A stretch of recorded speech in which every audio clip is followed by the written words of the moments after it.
and did not even get the marble floors that I promised them. You walk on terrazzo. Do you notice that? As far as I'm concerned, frankly, looking at the building and getting stuck on the escalator, they still haven't finished the job.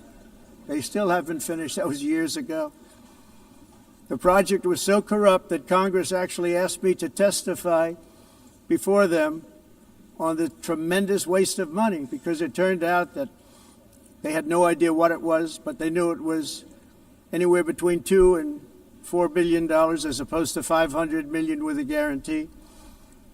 But they had no idea, and I said it cost much more than $5 billion. Unfortunately, many things in the United Nations are happening just like that, but on an even much bigger scale, much, much bigger. Very sad to see. Whether the UN can manage to play a productive role, I've come here today to offer the hand of American leadership and friendship to any nation in this assembly that is willing to join us in forging a safer, more prosperous world. And it's a world that we'll be much happier with. A dramatically better future is within our reach.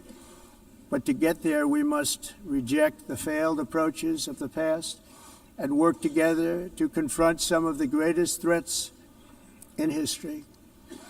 There is no more serious danger to our planet today than the most powerful and destructive weapons ever devised by man, of which the United States, as you know, has many. Just as I did in my first term, I've made containing these threats a top priority, starting with the nation of Iran. My position is very simple. The world's #1 sponsor of terror can never be allowed to possess the most dangerous weapon. That's why, shortly after taking office, I sent the so-called Supreme Leader a letter making a generous offer. I extended a pledge of full cooperation in exchange for a suspension of Iran's nuclear program. The regime's answer was to continue their constant threats to their neighbors and U.S. interests throughout the region, and some great countries that are right nearby. Today, many of Iran's former military commanders, in fact, I can say almost all of them, are no longer with us. They're dead. And 3 months ago, in Operation Midnight Hammer, 7 American B-2 bombers dropped the 14 30,000-pound each bombs on Iran's key nuclear facilities, totally obliterating everything. No other country on earth could have done what we did. No other country has the equipment to do what we did. We have the greatest weapons on earth. We hate to use them. But we did something that for 22 years people wanted to do. With Iran's nuclear enrichment capacity demolished, I immediately brokered an end to the 12-day war, as it's called, between Israel and Iran, with both sides agreeing to fight no longer. As everyone knows, I have also been deeply engaged in seeking a ceasefire in Gaza. Have to get that done. Have to get it done. Unfortunately, Hamas has repeatedly rejected reasonable offers to make peace. We can't forget October 7th, can we? Now, as if to encourage continued conflict, some of this body is seeking to unilaterally recognize a Palestinian state. The rewards would be too great for Hamas terrorists for their atrocities. This would be a reward for these horrible atrocities, including October 7th, even while they refuse to release the hostages or accept a ceasefire. Instead of giving to Hamas and giving so much, because they've taken so much, this could have been solved so long ago. But instead of giving in to Hamas's ransom demands, those who want peace should be united with one message: release the hostages now. Just release the hostages now. Thank you.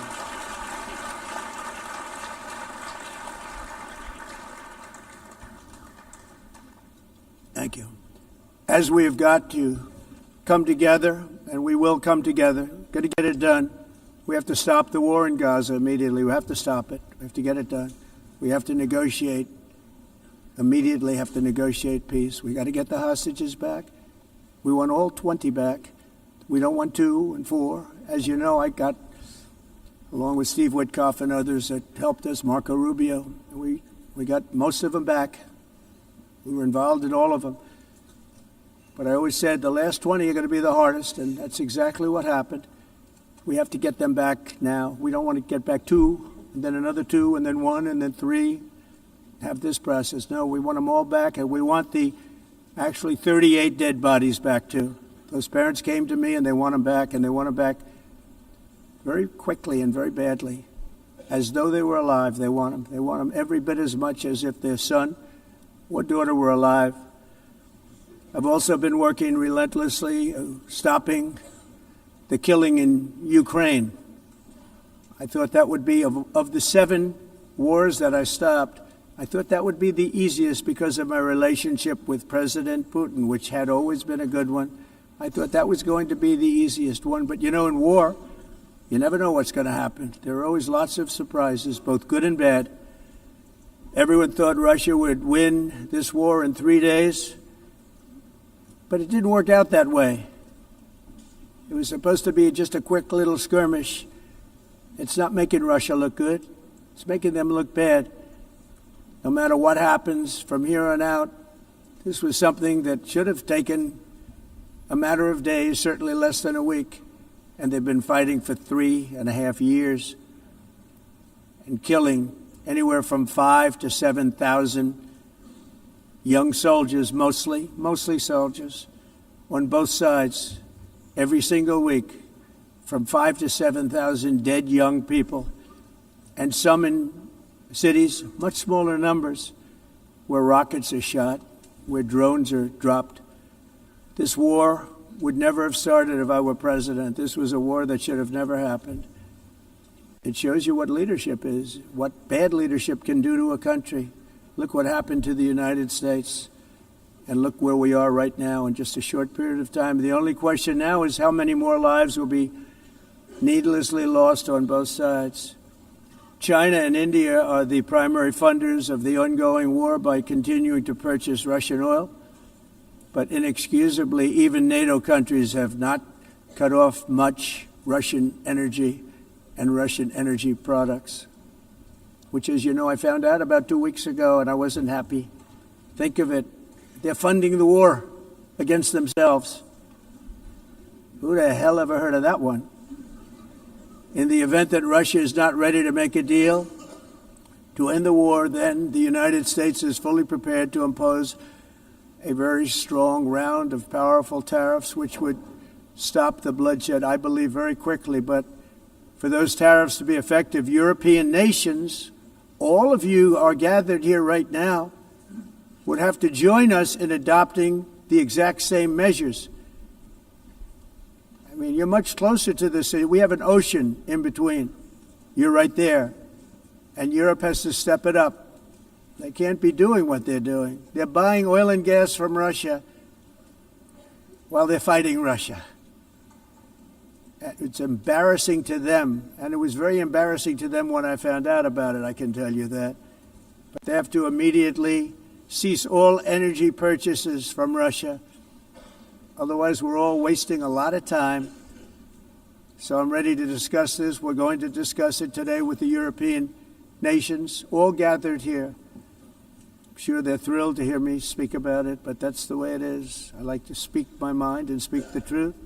As we seek to reduce the threat of dangerous weapons today, I'm also calling on every nation to join us in ending the development of biological weapons once and for all. And biological is terrible, and nuclear is even beyond, and we include nuclear in that. We want to have a cessation of the development of nuclear weapons. We know, and I get to view it all the time. Sir, would you like to see? And I look at weapons that are so powerful that we just can't ever use them. If we ever use them, the world literally might come to an end. There would be no United Nations to be talking about. There would be no nothing. Just a few years ago, reckless experiments overseas gave us a devastating global pandemic. Yet despite that worldwide catastrophe, many countries are continuing extremely risky research into bioweapons and man-made pathogens. This is unbelievably dangerous. To prevent potential disasters, I'm announcing today that my administration will lead an international effort to enforce Biological Weapons Convention, which is going to be meeting with the top leaders of the world by pioneering an AI verification system that everyone can trust. Hopefully the UN can play a constructive role, and it will also be one of the early projects under AI. Let's see how good it is, because a lot of people are saying it could be one of the great things ever, but it also can be dangerous, but it can be put to tremendous use and tremendous good, and this would be an example of that. Not only is the UN not solving the problems it should, too often, it's actually creating new problems for us to solve. The best example is the number one political issue of our time, the crisis of uncontrolled migration. It's uncontrolled. Your countries are being ruined. The United Nations is funding an assault on Western countries and their borders. In 2024, the UN budgeted $372 million in cash assistance to support an estimated 624,000 migrants journeying into the United States. Think of that. The UN is supporting people that are illegally coming into the United States, and then we have to get them out. The UN also provided food, shelter, transportation, and debit cards to illegal aliens. Can you believe that? On the way to infiltrate our southern border. Millions of people came through that southern border. Just a year ago, millions and millions of people were pouring in, 25 million altogether over the 4 years of the incompetent Biden administration. And now we have it stopped, totally stopped. In fact, they're not even coming anymore because they know they can't get through. But what took place is totally unacceptable. The UN is supposed to stop invasions, not create them and not finance them. In the United States, we reject the idea that mass numbers of people from foreign lands can be permitted to travel halfway around the world, trample our borders, violate our sovereignty, cause unmitigated crime, and deplete our social safety net. We have reasserted that America belongs to the American people, and I encourage all countries to take their own stand in defense of their citizens as well. You have to do that because I see it. I'm not mentioning names. I see it, and I can call every single one of them out. You're destroying your countries. They're being destroyed. Europe is in serious trouble. They've been invaded by a force of illegal aliens like nobody's ever seen before. Illegal aliens are pouring into Europe. Nobody is ever, and nobody's doing anything to change it, to get them out. It's not sustainable. And because they choose to be politically correct, they're doing just absolutely nothing about it. And I have to say, I look at London, where you have a terrible mayor, terrible, terrible mayor. And it's been so changed, so changed. Now they want to go to Sharia law. But you're in a different country. You can't do that. Both the immigration and their suicidal energy ideas will be the death of Western Europe if something is not done immediately. This cannot be sustained. What makes the world so beautiful is that each country is unique. But to stay this way, every sovereign nation must have the right to control their own borders. You have the right to control your borders, as we do now, and to limit the sheer numbers of migrants entering their countries and paid for by the people of that nation that were there and that built that particular nation at the time. They put their blood, sweat, tears, money into that country, and now they're being ruined. Proud nations must be allowed to protect their communities and prevent their societies from being overwhelmed by people they have never seen before, with different customs, religions, with different everything. Where migrants have violated laws, lodged false asylum claims, or claimed refugee status for illegitimate reasons, they should, in many cases, be immediately sent home. And while we will always have a big heart for places and people that are struggling and truly compassionate, answers will be given. We have to solve the problem, and we have to solve it in their countries, not create new problems in our countries. And we are very helpful to a lot of countries that are just not able to send their people anymore. They used to send them to us in caravans of 25,000, 30,000 people each. These massive caravans of people pouring into our country, totally unchecked and unvetted. But not anymore. According to the Council of Europe in 2024, almost 50% of inmates in German prisons were foreign nationals or migrants. In Austria, the number was 53% of the people in prisons were from places that weren't from where they are now. In Greece, the number was 54%, and in Switzerland, beautiful Switzerland, 72% of the people in prisons are from outside of Switzerland.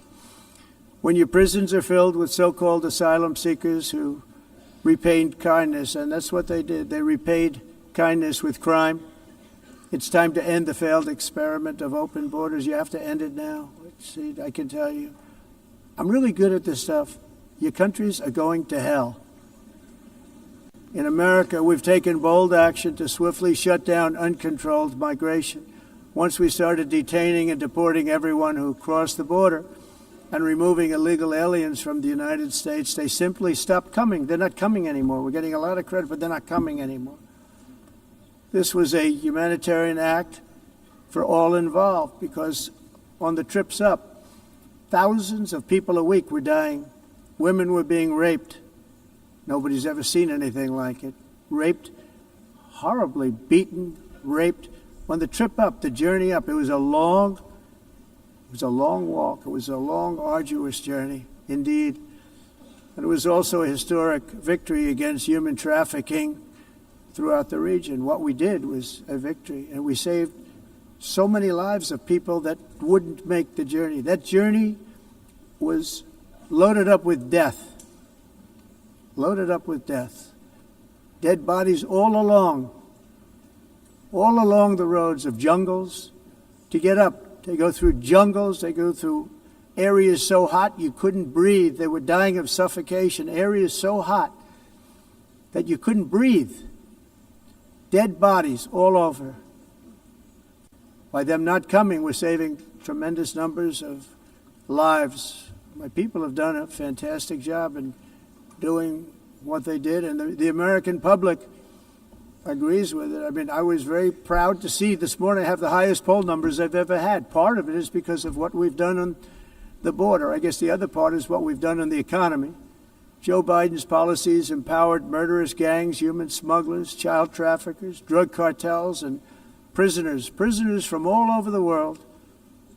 The previous administration also lost nearly 300,000 children. Think of that. They lost more than 300,000 children, little children, who were trafficked into the United States on the Biden watch, many of whom have been raped, exploited, and abused, and sold. Sold. Nobody talks about that. The fake news doesn't write about it. With many others, young children who are missing or dead. And we found a lot of these children, and we're sending them back, and we've been sending them back to their parents. They said, nobody knows who they are. They said, where do you come from? And they'll give us a country, and we'll find out, and we'll figure it out, and we'll bring them back to their homes. And the mother and father rush to the door, and their tears in their eyes. They can't believe that they're seeing their son or daughter, their little son or daughter again. We've done almost 30,000 of them so far. Any system that results in the mass trafficking of children is inherently evil. Yet that is exactly what the globalist migration agenda has done, and it's what it's all about. In America, those days, as you know, are over. The Trump administration is working, and we are continuing to work to track down the villains that are causing this problem, and also, as I said, to get back the 30,000 we've already returned. Now I think we're going to have another. We're going to find a lot. You're not going to find all of them. 300, more than 300,000 They're lost or they're dead. They're lost or they're dead because of the animals that did this. To protect our citizens, I've also designated multiple savage drug cartels as far as and you see this, and you see it happening right before your eyes. Let's put it this way, people don't like taking big loads of drugs in boats anymore. There aren't too many boats that are traveling on the seas by Venezuela. They tend not to want to travel very quickly anymore. And we've virtually stopped drugs coming into our country by sea. We call them the water drugs. They kill hundreds of thousands of people. I've also designated multiple savage drug cartels as far as foreign terrorist organizations, along with two bloodthirsty transnational gangs, probably the worst gangs anywhere in the world, MS-13 and Tren de Aragua. Tren de Aragua is from Venezuela, by the way. Such organizations torture, maim, mutilate, and murder with impunity. They're the enemies of all humanity. For this reason, we've recently begun using the supreme power of the United States military to destroy Venezuelan terrorists and trafficking networks led by Nicolas Maduro. To every terrorist thug smuggling poisonous drugs into the United States of America, please be warned that we will blow you out of existence. That's what we're doing. We have no choice. Can't let it happen. They're destroying. I believe we lost 300,000 people last year to drugs, 300,000. Fentanyl and other drugs. Each boat that we sink carries drugs that would kill more than 25,000 Americans. We will not let that happen. Energy is another area where the United States is now thriving like never before. We're getting rid of the falsely named renewables. By the way, they're a joke. They don't work. They're too expensive. They're not strong enough to fire up the plants that you need to make your country great. The wind doesn't blow. Those big windmills are so pathetic and so bad, so expensive to operate. And they have to be rebuilt all the time, and they start to rust and rot. Most expensive energy ever conceived, and it's actually energy. You're supposed to make money with energy, not lose money. You lose money, the governments have to subsidize. You can't put them out without massive subsidies. And most of them are built in China, and I give China a lot of credit. They build them, but they have very few wind farms. So why is it that they build them and they send them all over the world, but they barely use them? You know what they use? Coal. They use gas. They use almost anything, but they don't like wind. But they sure as hell like selling the windmills. Europe, on the other hand, is a long way to go, with many countries being on the brink of destruction because of the green energy agenda. And I give a lot of credit to Germany.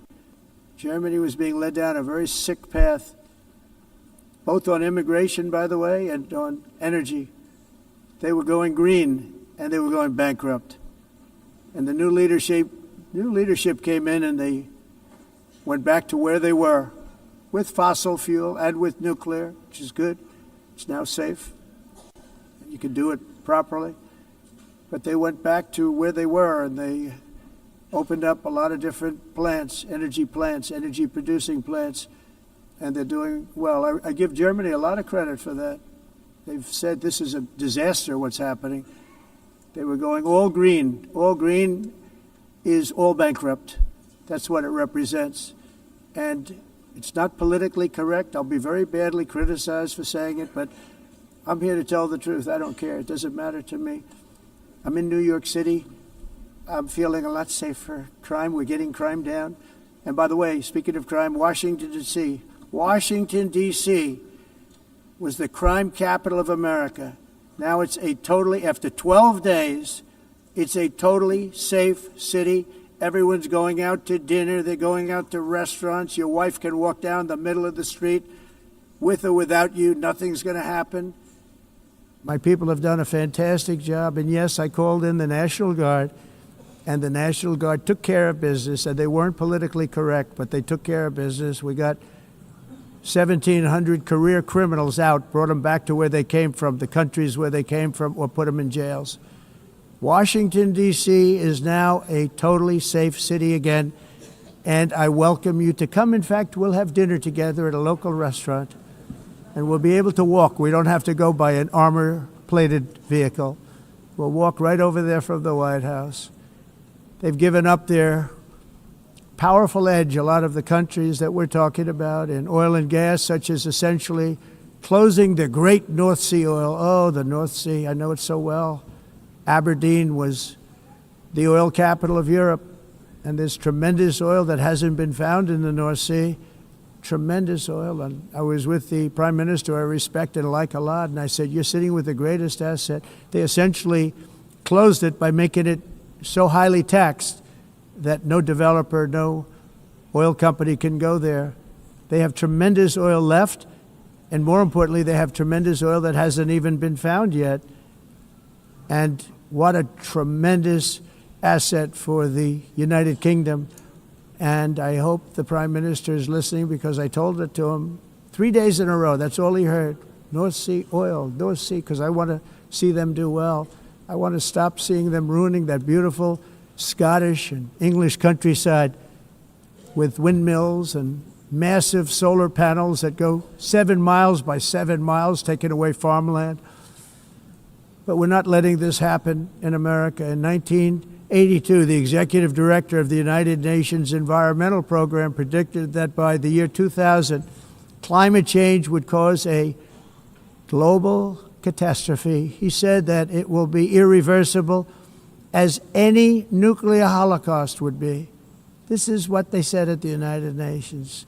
What happened? Here we are. Another UN official stated in 1989 that within a decade, entire nations could be wiped off the map by global warming. Not happening.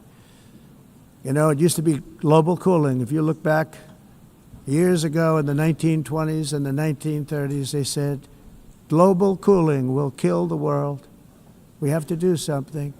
Then they said global warming will kill the world. But then it started getting cooler. So now they could just call it climate change, because that way they can't miss. It's climate change. Because if it goes higher or lower, whatever the hell happens, there's climate change. It's the greatest con job ever perpetrated on the world, in my opinion. Climate change, no matter what happens, you're involved in that. No more global warming, no more global cooling. All of these predictions made by the United Nations and many others, often for bad reasons, were wrong. They were made by stupid people that have cost their countries fortunes and given those same countries no chance for success. If you don't get away from this green scam, your country is going to fail. And I'm really good at predicting things, you know. They actually said during the campaign, they had a hat, the best-selling hat. Trump was right about everything. And I don't say that in a braggadocious way, but it's true. I've been right about everything. And I'm telling you that if you don't get away from the green energy scam, your country is going to fail. And if you don't stop people that you've never seen before, that you have nothing in common with, your country is going to fail. I'm the President of the United States, but I worry about Europe. I love Europe. I love the people of Europe. And I hate to see it being devastated by energy and immigration.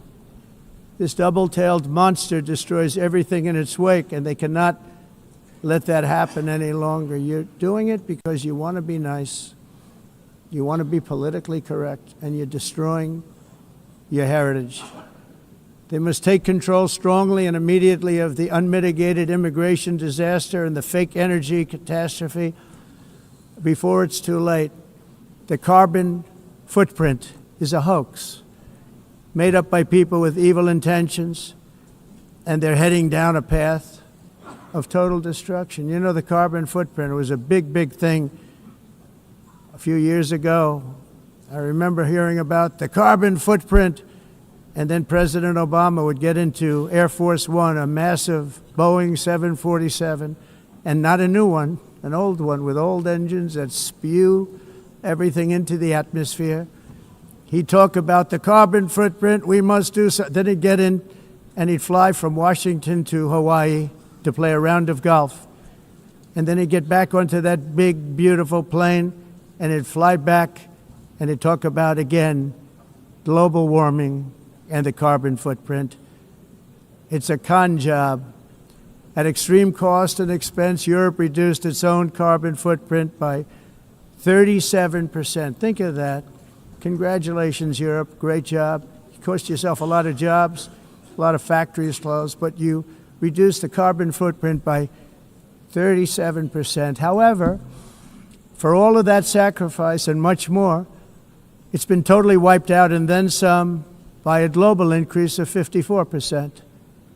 Much of it coming from China and other countries that are thriving around China, which now produces more CO2 than all the other developed nations in the world. So all of these countries are working so hard on the carbon footprint, which is nonsense, by the way. It's nonsense. You know, it's interesting. In the United States, we have still radicalized environmentalists, and they want the factories to stop. Everything should stop. No more cows. We don't want cows anymore. I guess they want to kill all the cows. They want to do things that are just unbelievable, and you have it too. But you know, we have a border, strong, and we have a shape, and that shape doesn't just go straight up. That shape is amorphous when it comes to the atmosphere. And if we had the most clean air, and I think we do, we have very clean air. We have the cleanest air we've had in many, many years.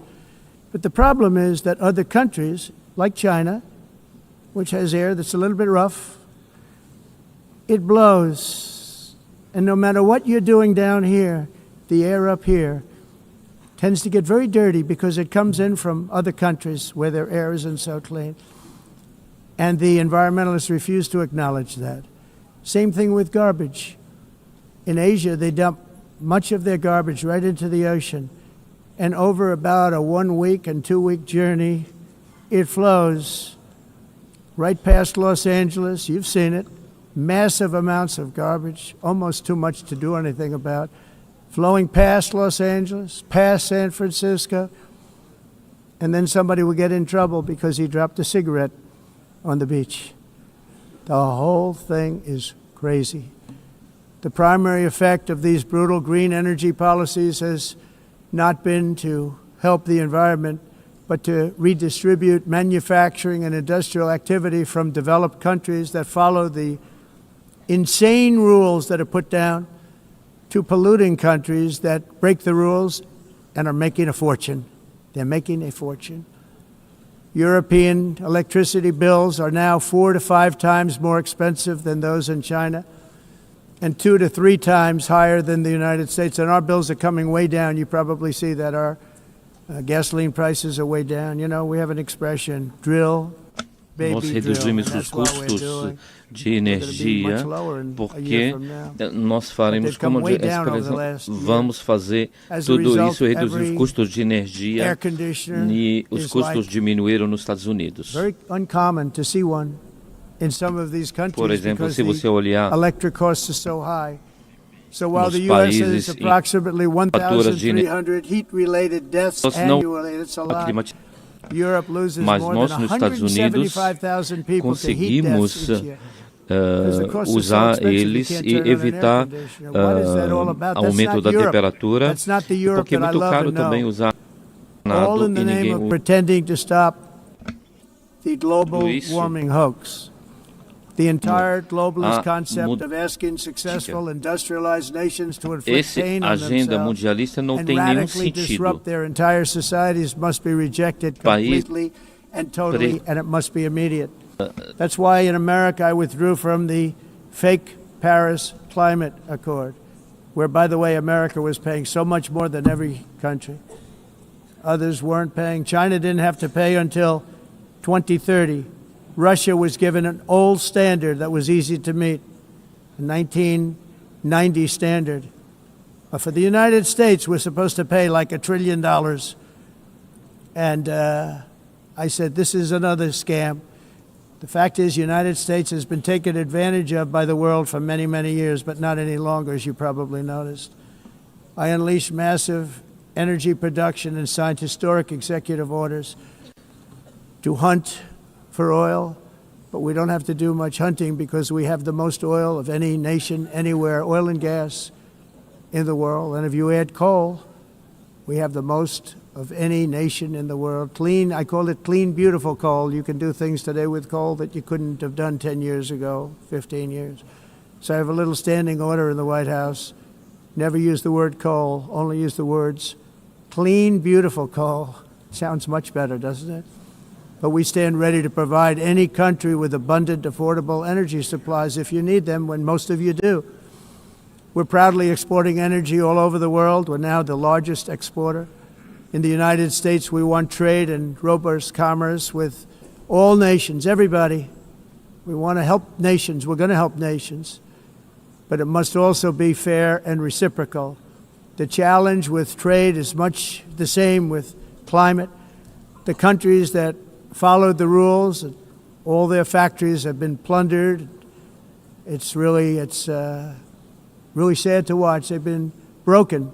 They've been broken by countries that broke the rules. That's why the United States is now applying tariffs to other countries, and much as these tariffs were for many years applied to us, uncontrollably applied to us. We've used tariffs as a defense mechanism under the Trump administration, including my first term, where hundreds of billions of dollars in tariffs were taken in. And by the way, we had the lowest inflation, and now we have very low inflation. The only thing different is that we have hundreds of billions of dollars flowing into our country. But this is how we will ensure that the system works for everyone and is sustainable into the future. We're also using tariffs to defend our sovereignty and security throughout the world, including against nations that have taken advantage of former U.S. administrations for decades, including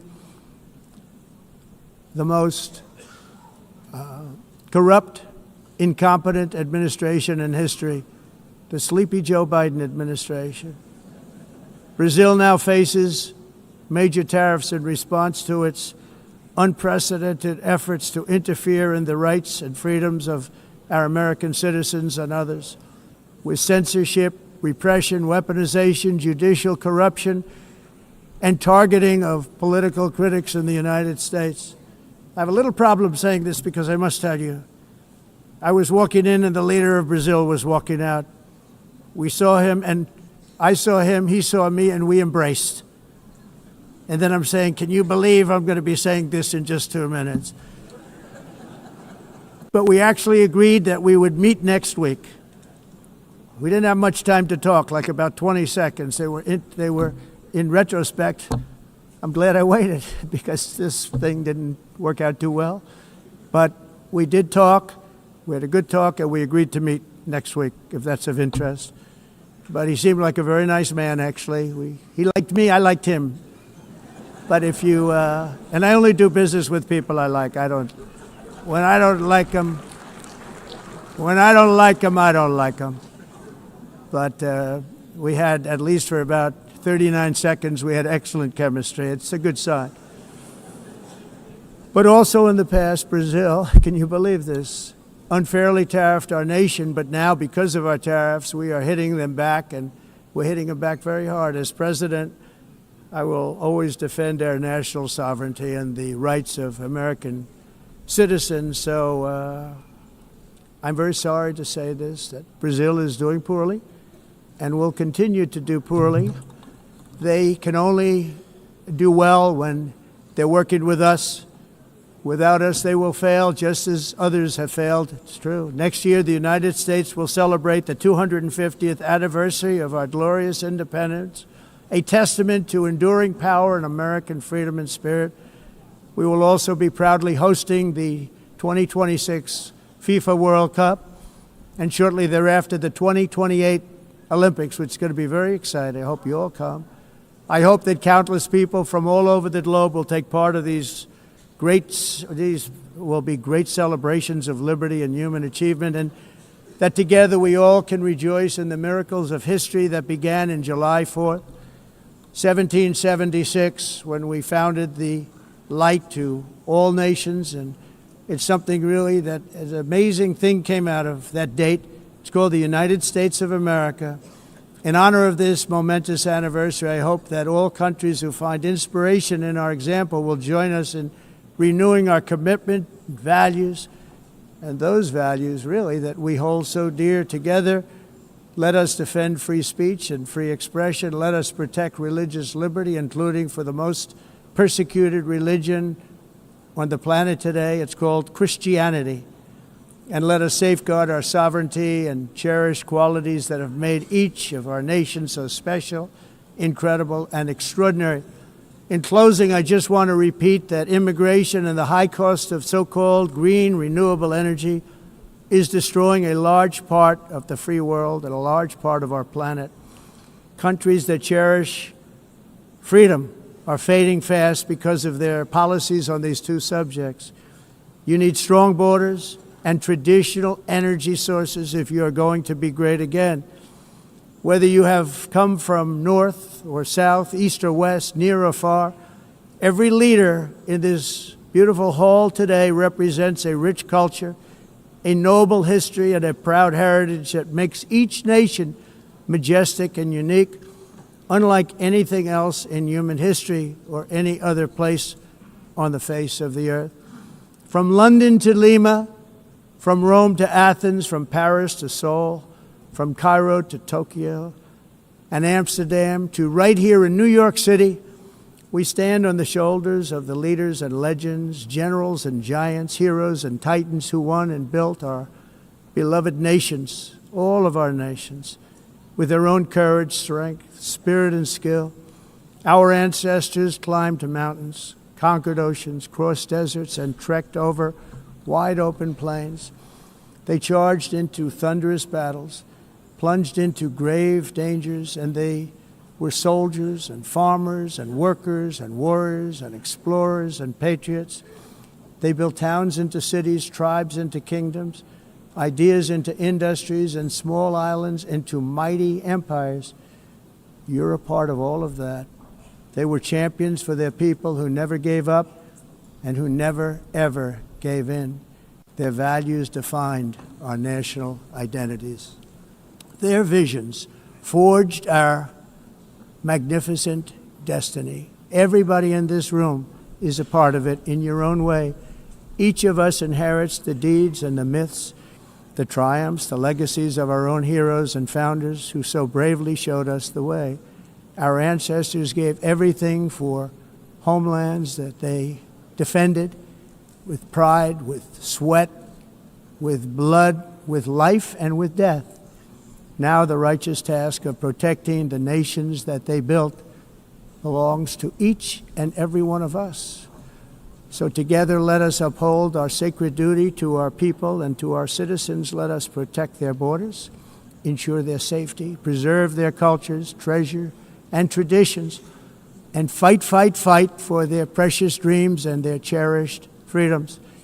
And in friendship and really a beautiful vision, let us all work together to build a bright, beautiful planet, a planet that we all share, a planet of peace and a world that is richer, better, and more beautiful than ever before. That can happen.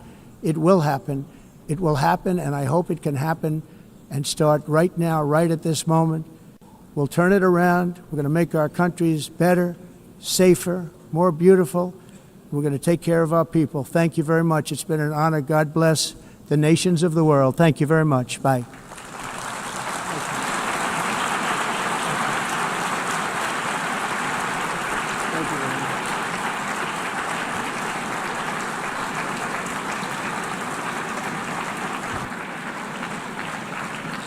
On behalf of the Assembly, I wish to thank the President of the United States,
please be seated?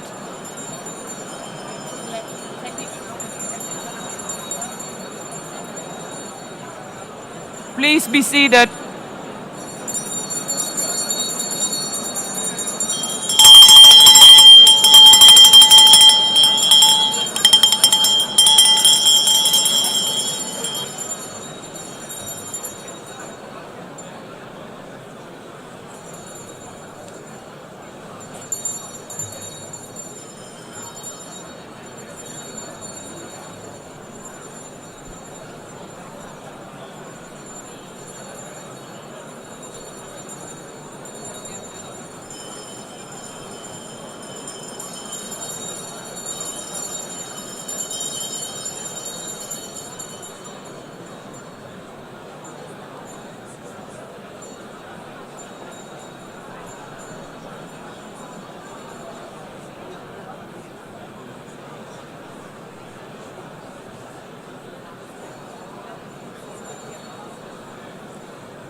Excellencies, could you please take your seats in due respect to the next speakers?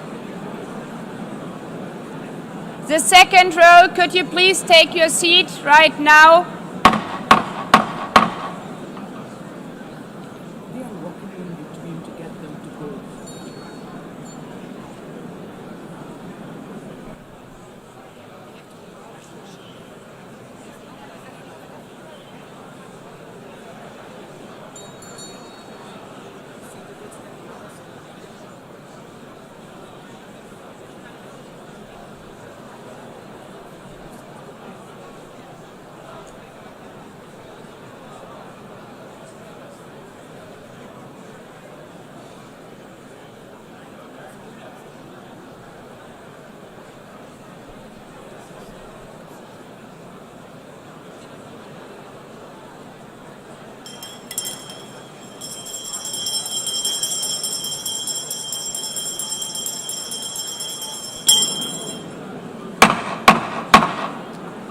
Please take a seat now.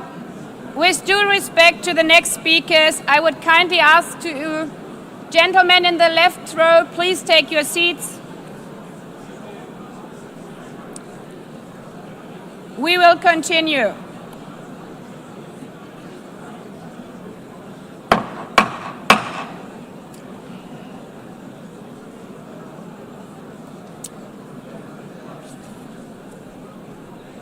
Excellencies, as we are receiving queries, I would like to assure you that don't worry, the UN teleprompters are working perfectly.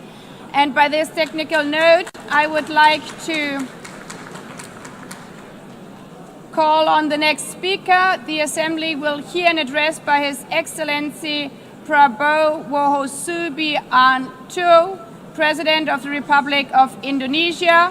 I request protocol to escort His Excellency and invite him to address the Assembly.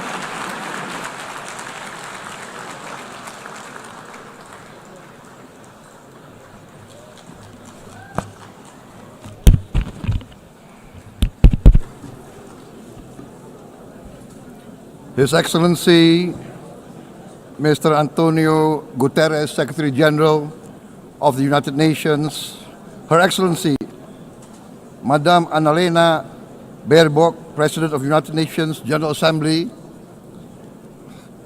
His Excellency Mr. Moses Abelian, Under-Secretary General for General Assembly and Management, Excellencies, Heads of States, Heads of Governments, distinguished delegates, ladies and gentlemen. It is indeed a great honor for me to stand in this august General Assembly Hall among leaders and representatives who represent almost all of humanity. We differ in race, religion, and nationality, yet we gather together today as one human family. We are here first and foremost as fellow human beings, each created equal, endowed with unalienable rights to life, liberty, and the pursuit of happiness. The words of the United Nations Declaration of Independence have inspired democratic movements across continents, including the French Revolution, the Russian Revolution, the Mexican Revolution, the Chinese Revolution, and Indonesia's own struggle and journey to freedom. It also gave birth to the Universal Declaration of Human Rights, adopted by the United Nations in 1948. All men are created equal was the creed that opened the way to unprecedented global prosperity and dignity. And yet, in our own era of scientific and technological triumphs, an era capable of ending hunger, poverty, and environmental ruin, we also continue to face today grave dangers, challenges, and uncertainties. Human folly, fueled by fear, racism, hatred, oppression, and apartheid, threatens our common future. My country knows this pain. For centuries, Indonesians lived under colonial domination, oppression, and slavery. We were treated less than dogs in our own homeland. We Indonesians know what it means to be denied justice and what it means to live in apartheid, to live in poverty, and to be denied equal opportunity. We also knew what solidarity can do. In our struggle for independence, in our fight to overcome hunger, disease, and poverty, the United Nations stood with Indonesia and gave us vital assistance. Decisions made here based on human solidarity by the Security Council and this Assembly gave Indonesia independence, international legitimacy, opened doors, and supported our early development through the efforts of the United Nations Children Fund, the United Nations Food and Agriculture Organization, the FAO, the World Health Organization, and many, many other United Nations institutions. And because of that, Indonesia today stands on the cusp of shared prosperity and greater equality and dignity. Madam President, Excellencies, our world today is driven by conflict, injustice, and deepening uncertainty. Every day we witness suffering, genocide, and blatant disregard for international law and human decency. In the face of these challenges, we must not give up. As the United Nations Secretary General said, we cannot give up. We cannot surrender our hopes or our ideals. We must draw closer, not drift apart.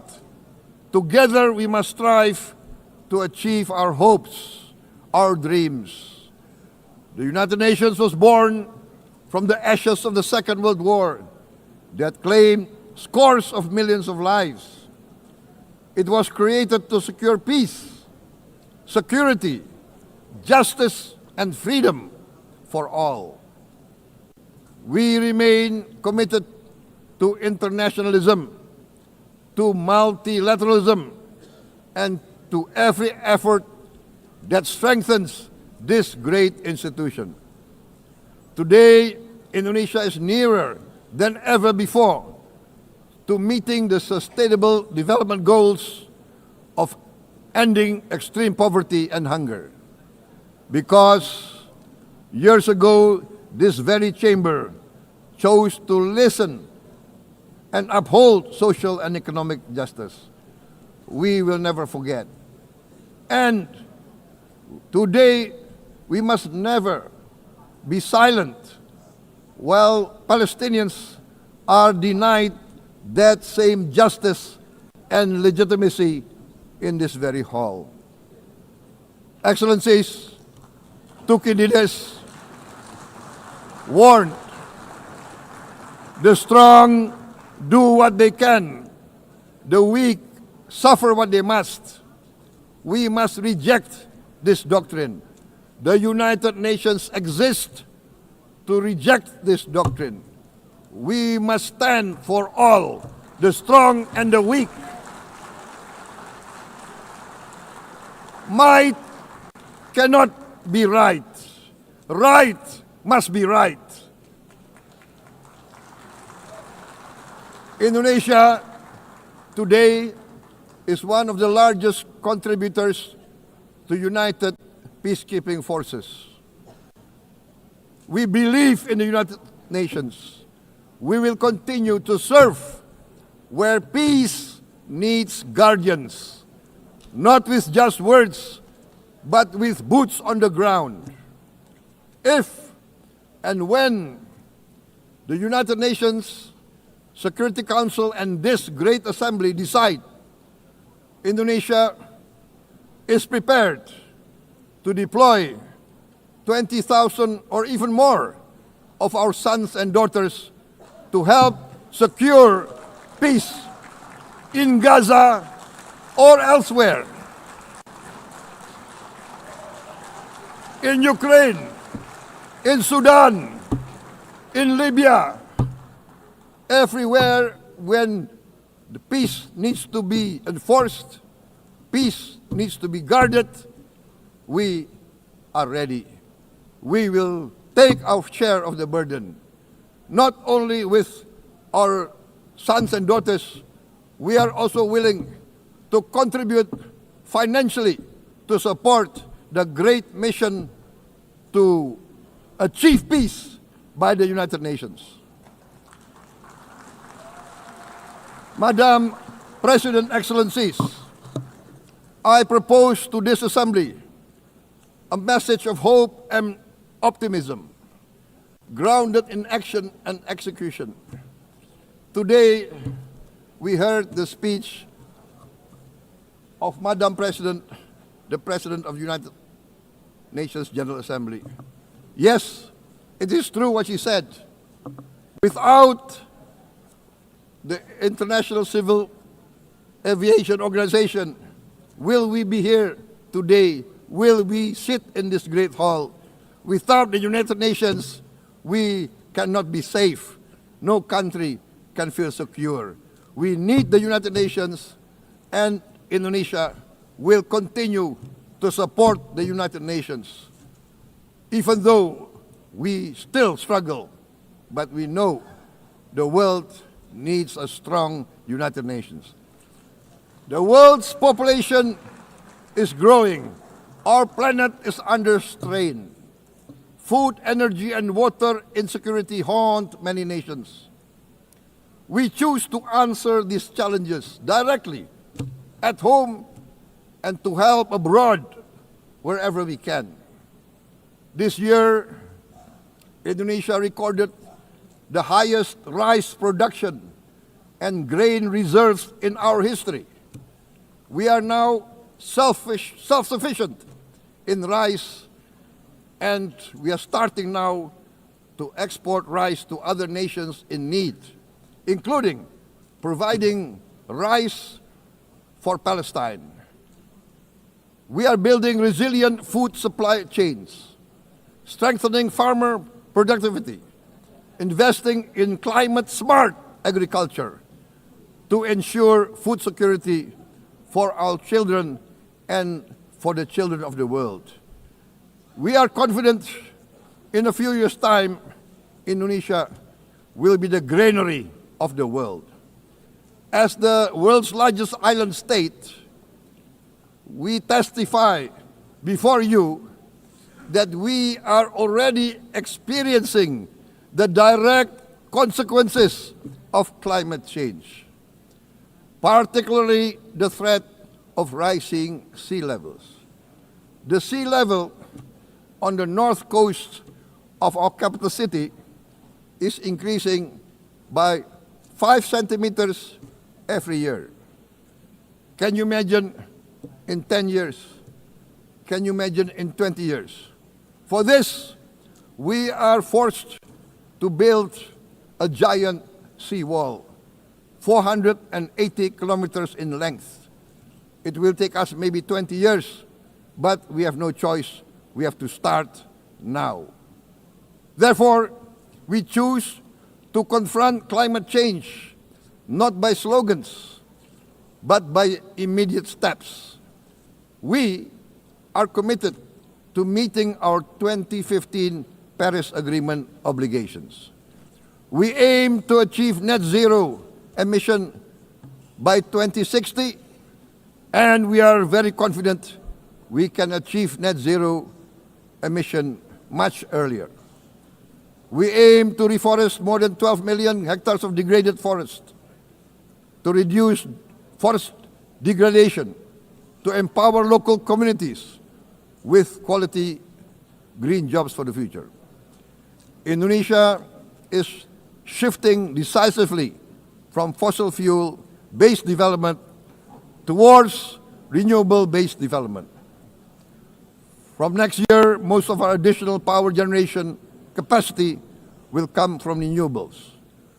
Our goal is clear: to lift all of our citizens out of poverty and make Indonesia a hub for solutions to food, energy, and water security. Madam President, Excellencies, we live in a time when hatred and violence can seem to be the loudest voices. But beneath this loud noise lies a quieter truth, that every person longs to be safe, to be respected, to be loved, and to leave a better world to their children. Our children are watching. They are learning leadership not from textbook, but from our choices. Today, still, a catastrophic situation in Gaza is unfolding before our eyes. At this very moment, the innocent are crying for help, are crying to be saved. Who will save them? Who will save the innocent? Who will save the old and women? Millions are facing danger at this very moment. As we sit here, they are facing trauma. They are facing irreparable damage to their bodies. They are dying of starvation. Can we remain silent? Will there be no answer to their screams? Will we teach them that the human family can rise to the challenge? Madam President, we must act now. Many speakers have said that. We must stand for a multilateral order where peace, prosperity, and progress are not the privilege of a few, but the right of all. With a strong United Nations, we can build a world where the weak do not suffer what they must, but live the justice that they deserve. Let us continue humanity's great journey of ideals, the selfless aspirations that created the United Nations. Let us use science to uplift, not use science to destroy. Let rising nations help others to lift themselves. I am convinced that the leaders of the great world civilizations of the West, of the East, of the North, of the South, leaders of America, Europe, of India, China, the Islamic world, the whole world, I am convinced they will rise to their role demanded by history. We are all hopeful that the leaders of the world will show great statesmanship, great wisdom, restraint, humility, overcome hate, overcome suspicion. Madam President, distinguished delegates, we are greatly heartened by the events of the last few days, where significant leading countries of the world have chosen to side with history, to choose the right side of history, the path of the moral high ground, the path of rectitude, the path of justice, the path of humanity, to shun hatred, to overcome suspicion, and to avoid the use of violence. The use of violence will beget violence.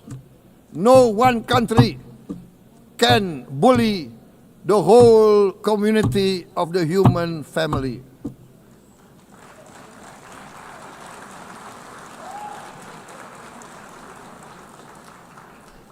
We may be weak individually, but the sense of oppression, the sense of injustice has proven in the history of mankind that this sense of injustice, this sense of oppression will unite into a strong force that will overcome this oppression, that will overcome this injustice. To close, I would like to reiterate again Indonesia's complete support for the two-state solution in Palestine. We must have an independent Palestine, but we must also recognize, we must also respect, and we must also guarantee the safety and security of Israel. Only then we can have real peace, and no longer hate and no longer suspicion. The only solution is this two-state solution. Two descendants of Abraham must live in reconciliation, peace, and harmony. Arabs, Jews, Muslims, Christians, Hindus, Buddhists, all religions, we must live as one human family. Indonesia is committed to being part of making this vision a reality. Is this a dream? Maybe, but this is the beautiful dream that we must work together towards. Let us work towards this noble goal. Let us continue humanity's journey of hope, a journey started by our forefathers, a journey that we must complete. Thank you. Wassalamualaikum warahmatullahi wabarakatuh.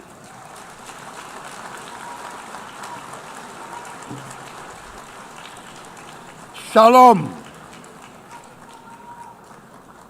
Om Santi, Santi, Santi Om. Namo Buddhaya. Thank you very much. May God bless us all. May peace be upon us. Thank you very much. Thank you. On behalf of the Assembly, I wish to thank the President of the Republic of Indonesia.